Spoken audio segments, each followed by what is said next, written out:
Hello there. Good morning, good afternoon, good evening, wherever you are. I'm Ryan in Singapore. Welcome to our mindfulness practice. Today's topic is we're continuing on self-compassion, and self-compassion is an interesting topic in that, and how it's been linking into what we've been talking about is maybe you've fallen out of your routine. And how do we get back into our routine of excuse me, routine of things that we know are going to help our mental health? And what is happening behind that, behind the scenes? Is there a harsh voice that is maybe keeping you from getting back into the routine because you kind of knee-jerk reaction, just don't want to face that voice that you know you have inside of you? And so it's better to do nothing and to continue sticking around in inaction because you don't want to face that voice of harshness that's inside that wants to scold you for not having done it. Or maybe I've got a few great personal examples on this today. All that happened yesterday. So one of them was after I did the live event yesterday, I did some yoga, and I was, I could just feel how tight my body was and how not where I used to be I am. And that was, there was an inner critic and a subconscious inner critic comparing and criticizing what was happening and what my body was like as I was doing everything. One of the things, right, I felt a lot more pain and discomfort in my hamstrings. I can't go as deep into the poses that I want to, and just noticing the disappointment. It's not even a voice that's actively saying something. It's just kind of this disappointment that's there.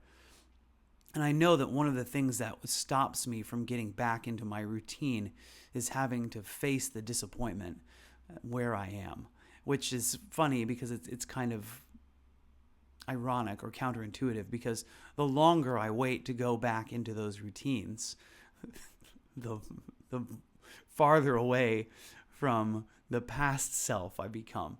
So putting it off just makes it easier for that voice to chime in, or that disappointment, or I guess that's what it is about self-compassion. It's not even silencing a voice that we can hear, or maybe not even silencing, altering what that voice says, but it's just that the general feeling that's around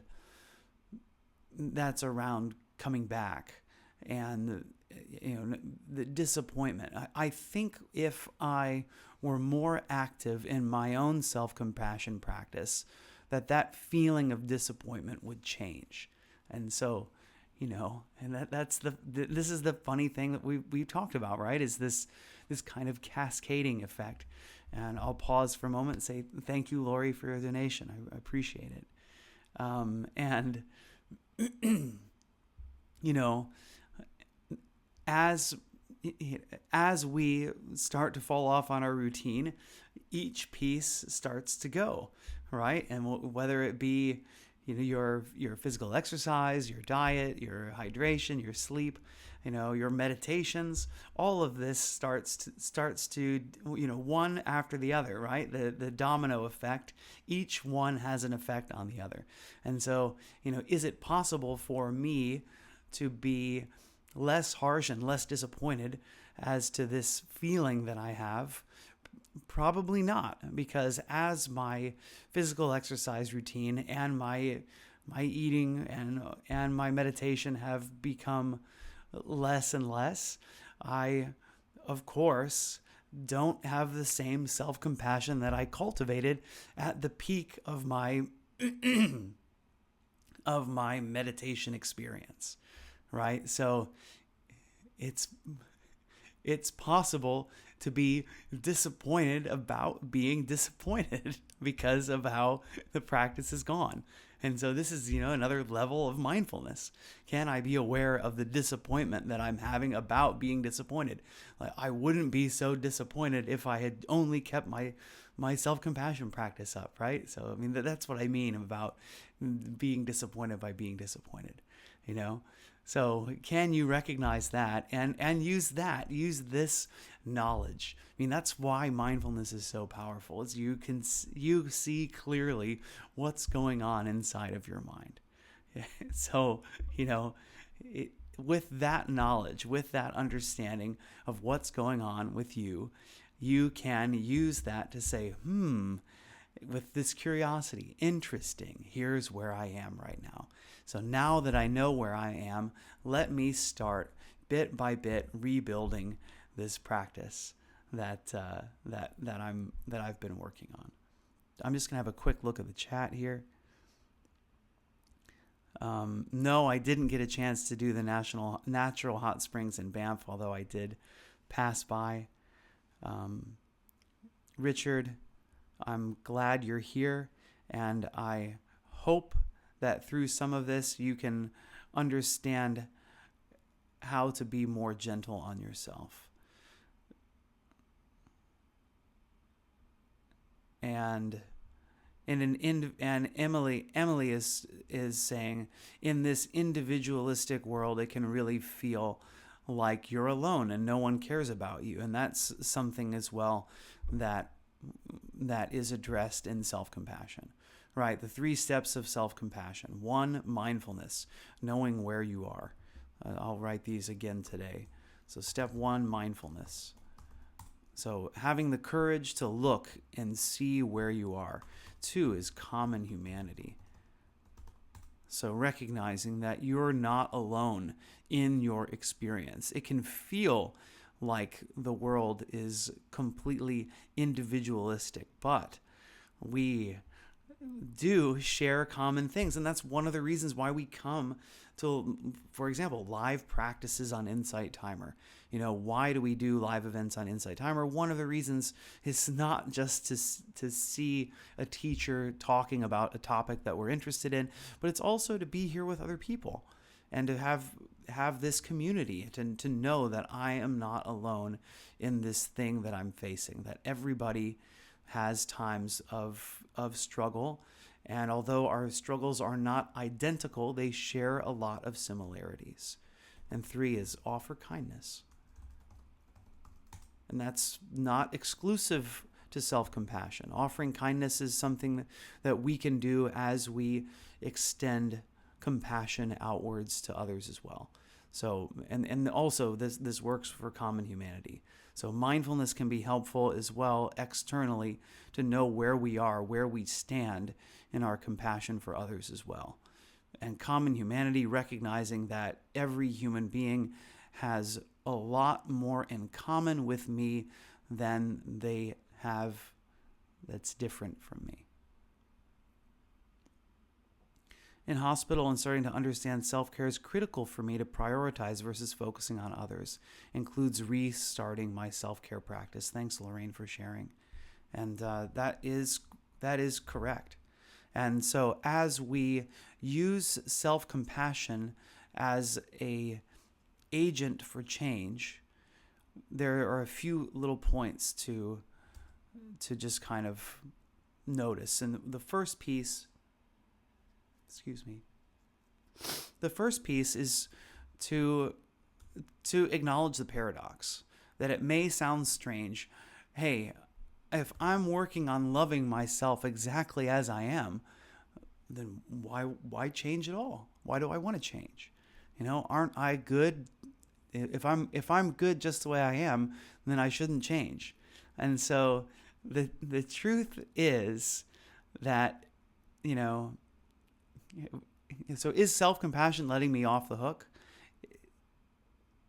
It's not, in that the foundation of change. So self-criticism might be the cattle prod that zaps you into action and moves you in the right direction, right? But it's usually done through fear and shame. And fear and shame are not sustainable. And this is probably a good topic for next time to delve into farther. So fear and shame are not suitable motivators for change, because they're not sustainable, because they don't offer the structure of, eventually we pull away from fear and shame, whereas self-compassion and being kind to ourselves and loving ourselves does create a sustainable foundation. In fact, this is what I'll do is I'll schedule the next live event to be about why fear and shame are not suitable motivators for change. So what does compassion do? And I'll write this in the chat. Is compassion creates safety for change. So change requires risk. If we're going to change, it's like being in that harmful relationship. It's like if you're eating a ham sandwich for lunch every day and you're like, I hate ham sandwiches, right? Why do I keep having this ham sandwich for lunch every day? It's because it's comfortable, because we know what to expect. Even though it sucks, even though it's something we don't like, we say, hey, this is something that I know, that I'm familiar with. And even though it's bad, I'm comfortable with it. And so what self-compassion does is it helps to make the potential alternative, which may be scary because it's something that we're not used to, it makes it easier to settle into. So that self-compassion, change requires us trying new habits, facing our old patterns, stepping out of our comfort zones. And our nervous system needs to feel safe before we can do that, before we can start to move out. And self-compassion creates the safety to experiment, to fail, to learn, and to try again.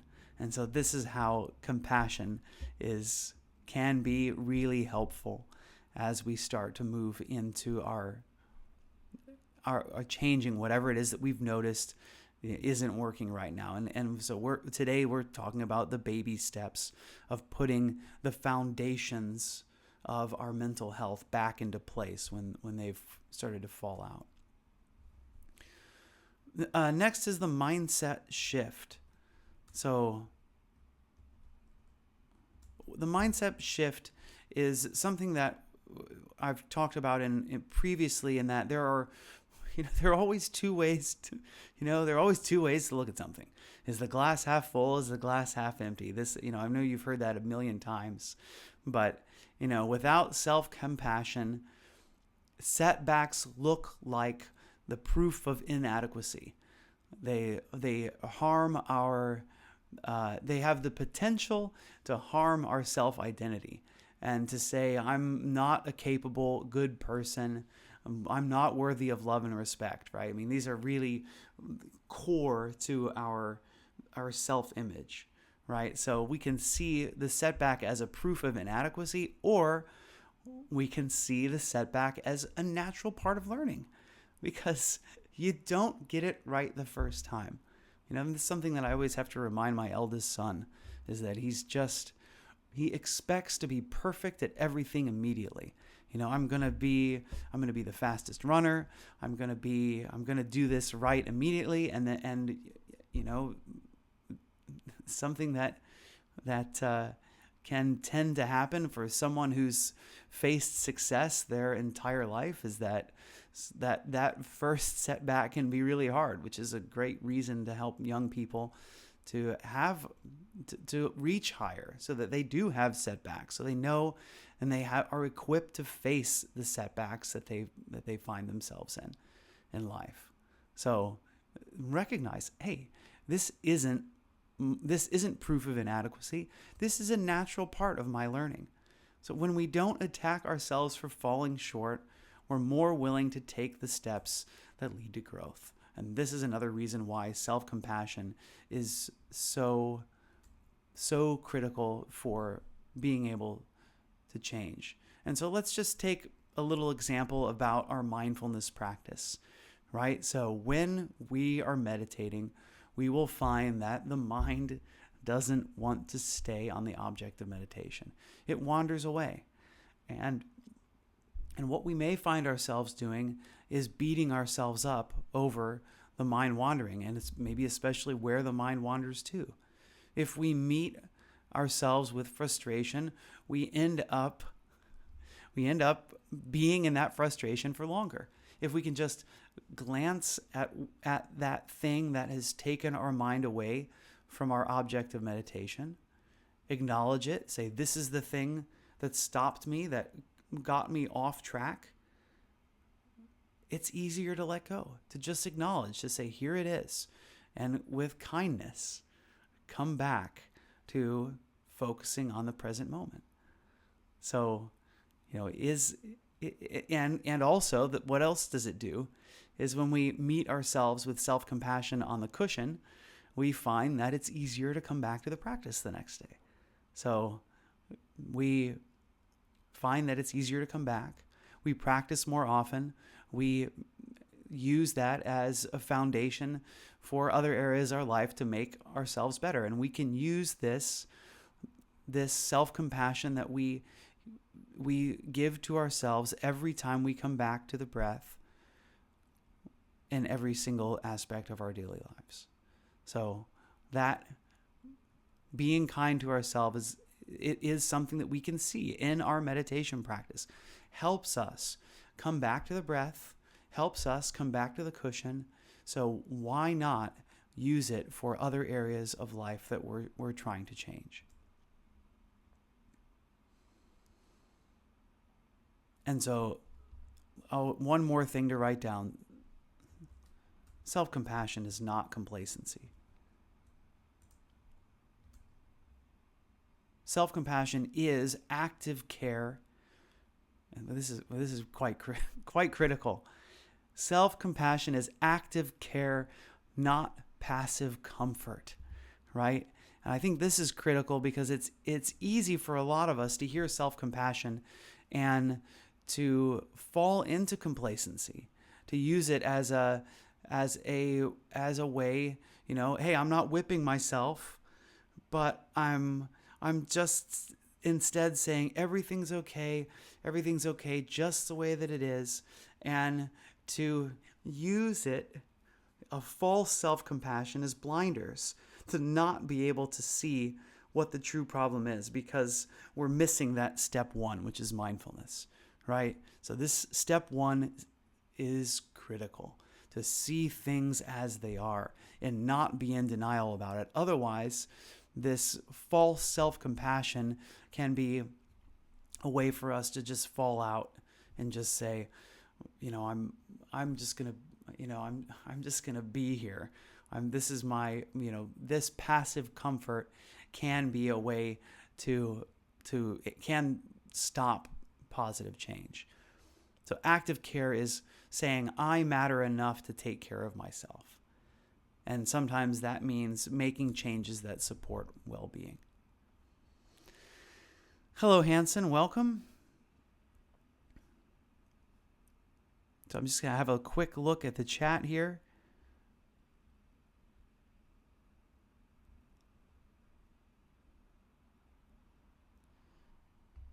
All right, let's go ahead and get into our practice today. So we're going to do a little bit of mindfulness practice. We'll practice for about around a little over 15 minutes, and we'll move into some self-compassion as well. So get comfortable wherever you are.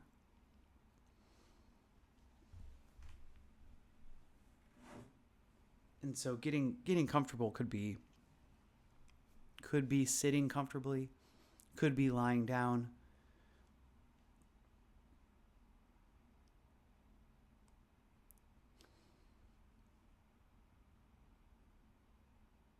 Could be sitting up straight.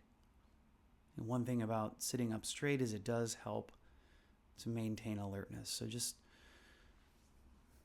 with mindfulness, knowing where you are today as best you can, accepting where you are and choosing a posture that is going to be conducive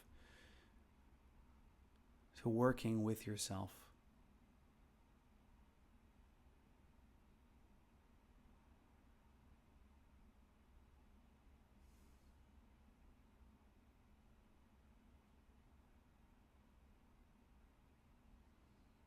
So let's take a moment to tune into the body. Notice the physical sensations. Notice the feeling in the face, the eyebrows, the muscles around the eyes, the cheeks, the jaw. If you find at all that your teeth are clenched, one thing that can be really helpful in aiding in the relaxation here is just let your lower teeth come away from your upper teeth. So keeping the lips closed, but not having the teeth contact each other. That can aid in some relaxation in the jaw.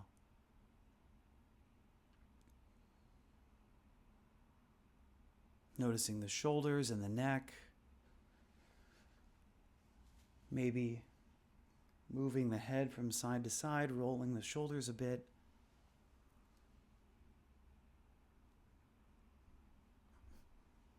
Using a little bit of active movement and stretching to encourage relaxation in these muscles. And as a reminder, we don't need to relax to meditate. Meditation isn't about creating a relaxed state. Meditation is about creating the conditions to see things as they are without trying to change anything. And this is foundational to our self-compassion practice.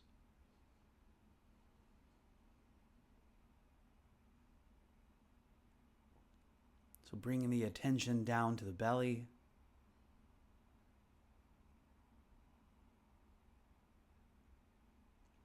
Noticing that as you breathe, your belly is in constant motion, expanding and contracting.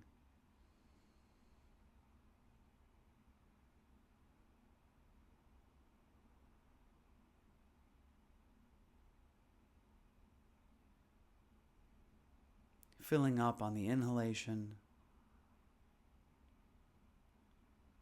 relaxing back on the exhalation.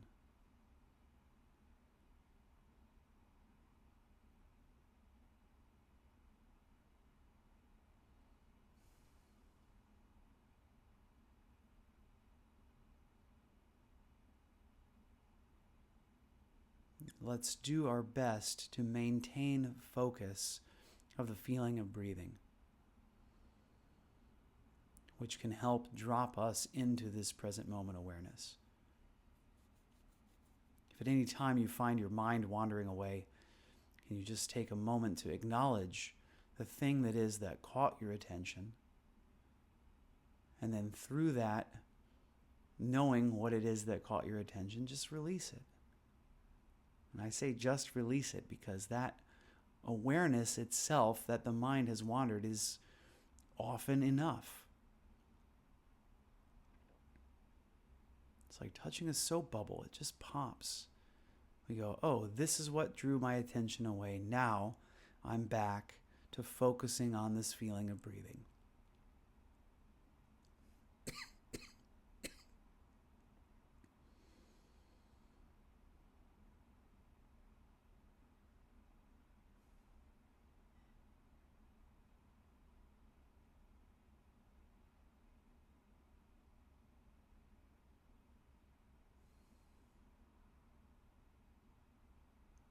Inhaling, feeling fully the expansion of the belly as we inhale. Exhaling, fully understanding the release, the deflation of the exhale.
Are you with me at the breath? Or have you wandered away? So this beginning of the practice, this exercise in mindfulness, really helps as our minds tend to want to go into the future and the past. So we're just using this time to be here with ourselves in this moment, distilling our minds in present moment awareness.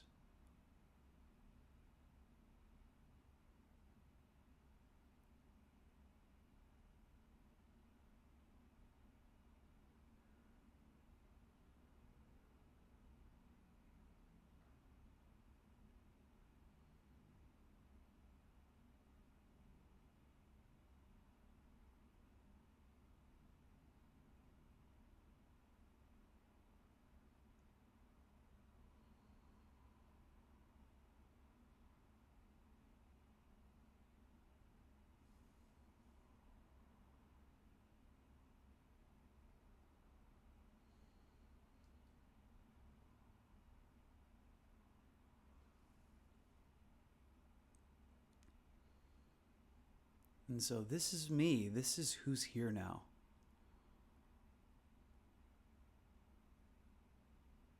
Is it easy to be honest with myself, with who's here? Especially, we're not probing into the mind. Just feeling what it feels like to breathe.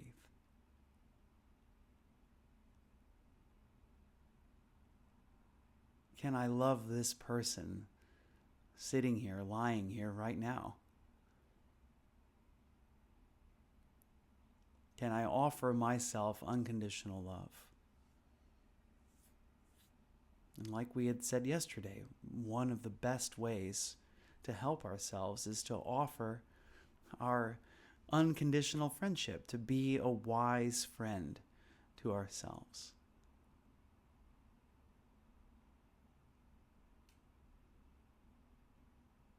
Can we love ourselves in an unconditional way, like someone you may have known at some point in your life has loved you?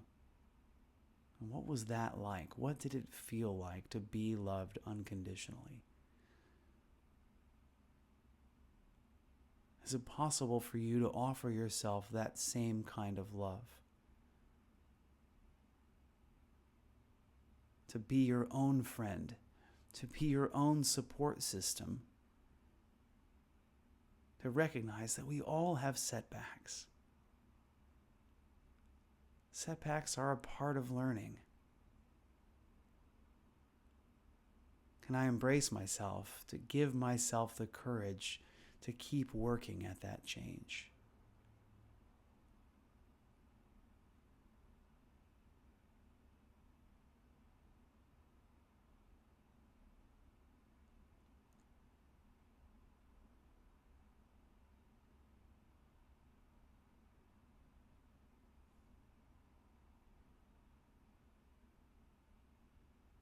And that foundation is acknowledging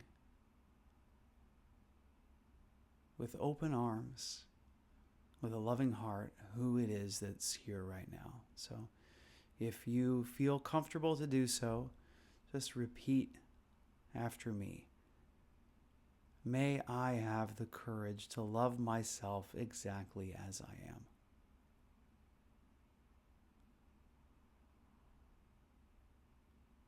May I have the courage to love myself exactly as I am.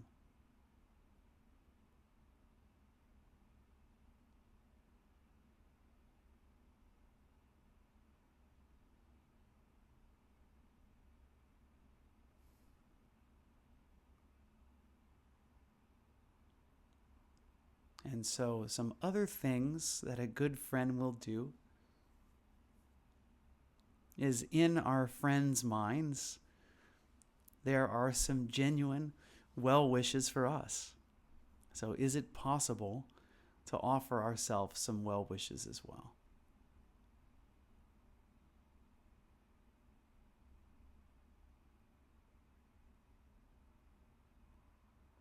So continuing to repeat if you feel comfortable. May I meet myself with kindness. May I meet myself with kindness.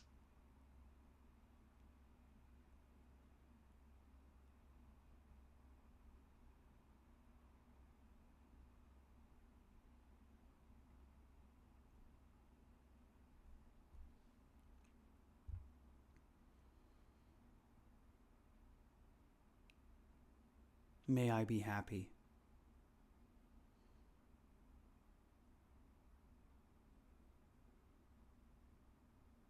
May I be happy and contented.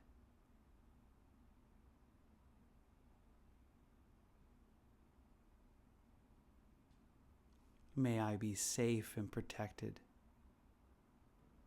free from inner and outer harm.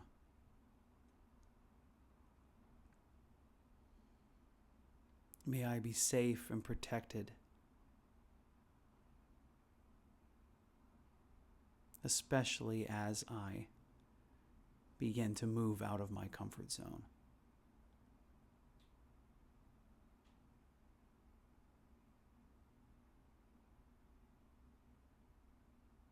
May I be healthy, whole, and complete, all by myself without need of anything external.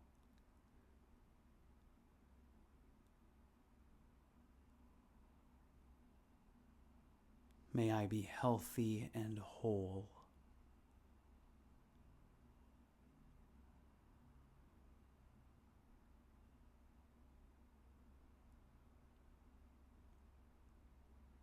May I be at peace.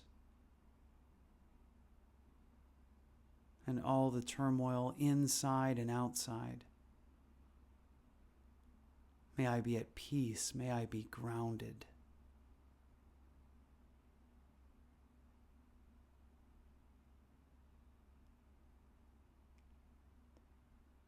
May I be at peace. May I be at ease.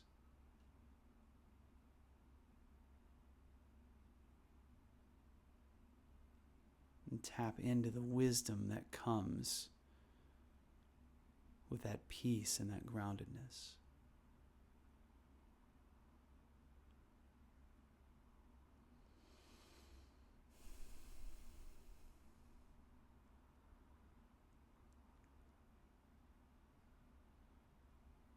So we're going to return back to focusing on the breath.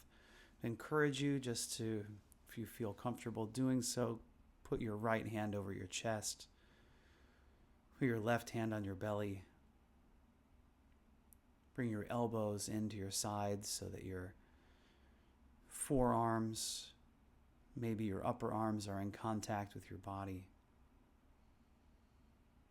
Just feel what this physical embrace feels like. Feel the breath.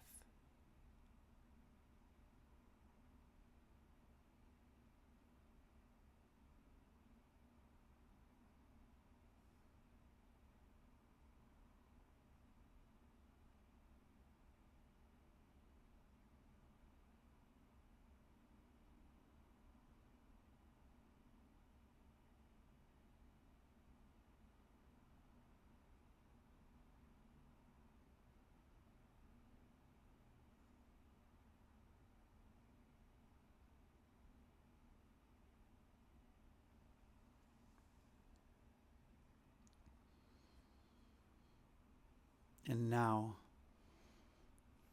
we'll slowly draw our practice to its close with 3 rings of the bell.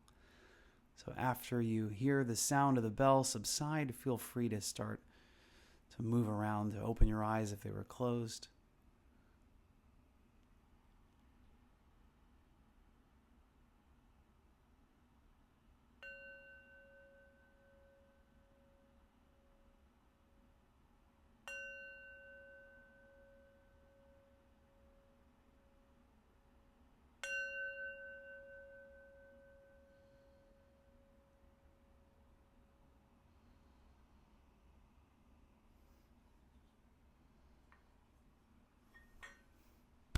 All right. Thank you for joining me today.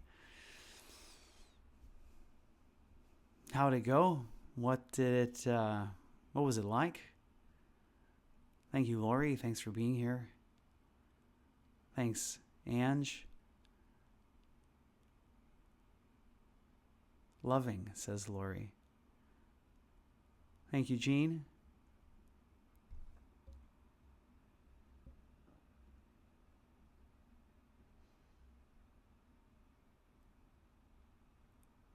Perfect but tearful, says B. Thanks for sharing. That can be how it is. I mean, this is definitely can be very moving. I'm just suddenly in my mind comes back to Dirk, who was a regular participant in this group before he passed away a few months ago. He just always would say how this was the hardest part of the practice for him. The self-compassion was always the most challenging, and that he didn't understand it at first, which, I get that. I also thought that this was it felt like a really fluffy practice. I didn't understand what it was for and how it worked. And it's one of those things, I think the more you do it, the more it starts to make sense. A wonderful nurturing practice. Thank you, Deb. Adias is quiet. Richard, calming and grounding. Thank you.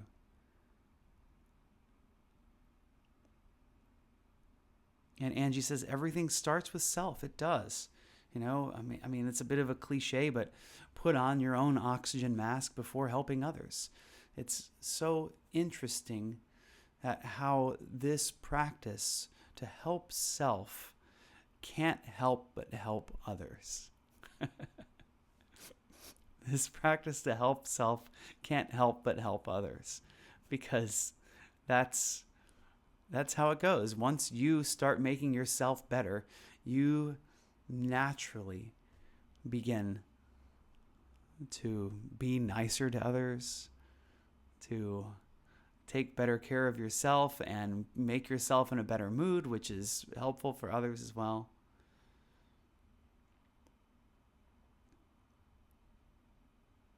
Yeah, I miss Dirk. He was such a great,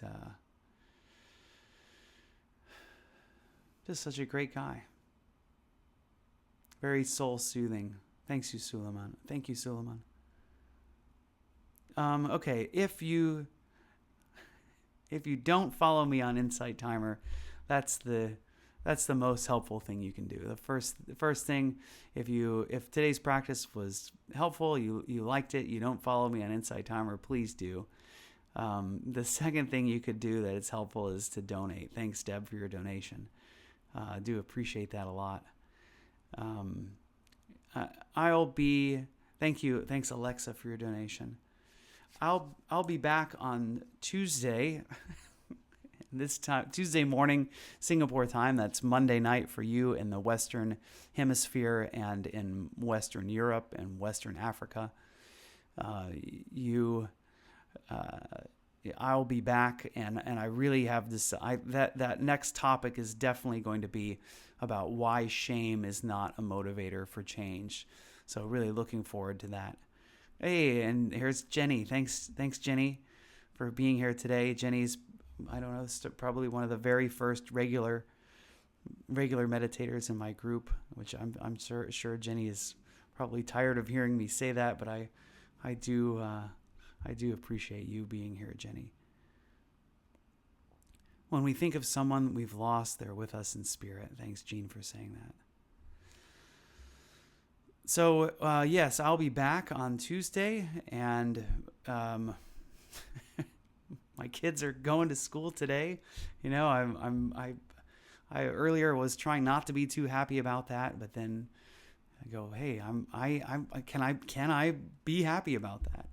I'm a little burned out doing kid stuff all the time. As much as I love my kids, I'm happy that I'm going to be able to spend more time doing things for me, right? Taking care of me. And that part of that is working more on Insight Timer, because I do love this community.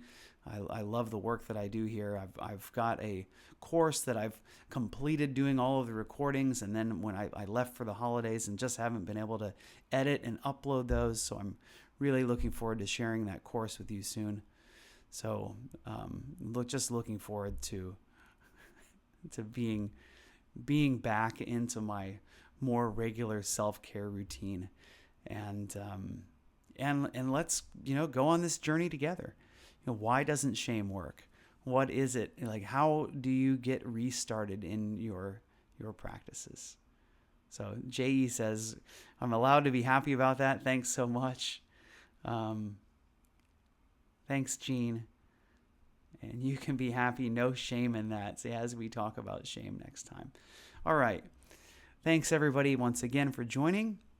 I will see you again on Tuesday. So let's close practice as we do with some more well wishes to self, and let's also extend our compassion outward, some self-compassion to everyone who's here. So repeat after me if you like. May I be happy and peaceful. May everyone watching, listening, wherever you are, I wish you all happiness and peace. And may all human beings here on this planet, all sentient life throughout the universe, may we all be happy and peaceful. Thanks again. See you soon. Bye-bye.